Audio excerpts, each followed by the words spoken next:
فاكرة يا درين المكان ده؟ اكيد طبعا، ودي حاجه تتنسي؟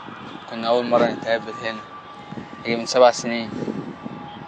خلاص انا بقيت في بيتك وبقيت مراتك. احنا تعبنا اوي يا عبد عما وصلنا للي احنا فيه. فاكرة لما أول مرة تقابلني وجيت اتقدمت لك بعدها على طول بيومين واترفضت ورجعت تاني اتقدمت؟ انا مبسوطه اوي، يعني انا ما كنتش هعرف اعيش من غيرك. كانت كل الدنيا واقفه ضدنا وكل الدنيا منعانا ان احنا نتجوز، بس الحمد لله ربنا له حكمه في كده ان احنا يجمعنا ونبقى مع بعض. حتى لما اتخطبنا كان كله بيقولك مش هيكمل، ده عيل ومش عارف ايه.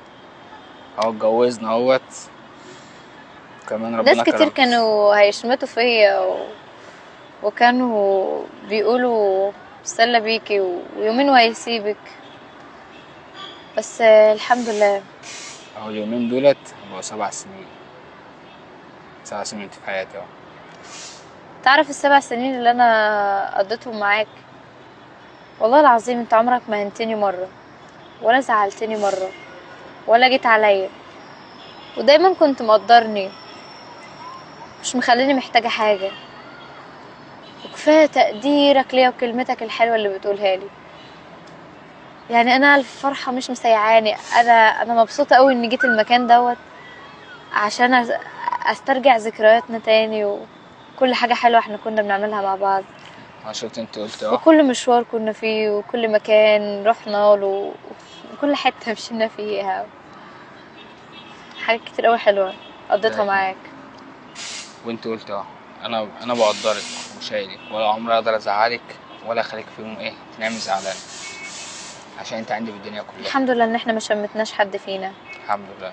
واتجوزنا وبقينا احسن الناس، والحمد لله. انا كنت دايما بقعد اقول لنفسي هو ممكن في يوم من الايام نسيب بعض وما يبقاش ليا، او ممكن في يوم من الايام عشان الدنيا جايه علينا والحظ مش واقف معانا، يعني فممكن نسيب بعض. لا بصي، دي حكمة ربنا، وربنا اللي رايد. احنا ملناش دعوة بالبشر ولا بالبني ادمين اللي حوالينا، يقولك ده هيسيبك والكلام ده. ربنا هو اللي عالم، محدش بيعرف علم الغيب. وحد عارف اللي هيحصل بكرة؟ اكيد لا طبعا. بس اللي كان بيقولك بيتسلى بيكي وهيسيبك ومش عارف ايه، ولما اتجوزنا بيقولك هيطلقك ومش عارف ايه. هما فين دلوقتي؟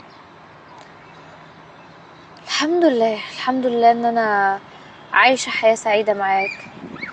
انا كل ما اتخيل ان انا لو كنت اتجوزت واحد تاني كان هيعاملني ازاي.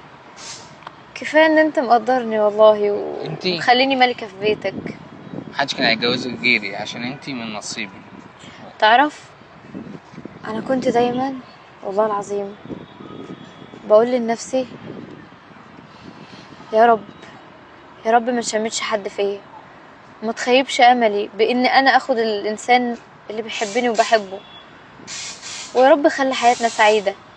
الحمد لله ربنا استجاب لدعايا، وحقيقي ما شمتش حد فيا،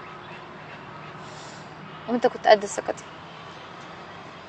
ربنا يخليك ليا وما يحرمنيش منك ابدا، ويخليك ليا وما يحرمنيش منك ابدا. واقدر اكون قد الثقة اللي انتي مديها لي ديت، ونعيش في امان وبعيد عن الدوشة بتاع المشاكل ايه بتاع الناس دي. اكيد يا حبيبي. وعلى فكرة، انا محضر لك مفاجأة النهاردة. طب يلا بينا. سلام.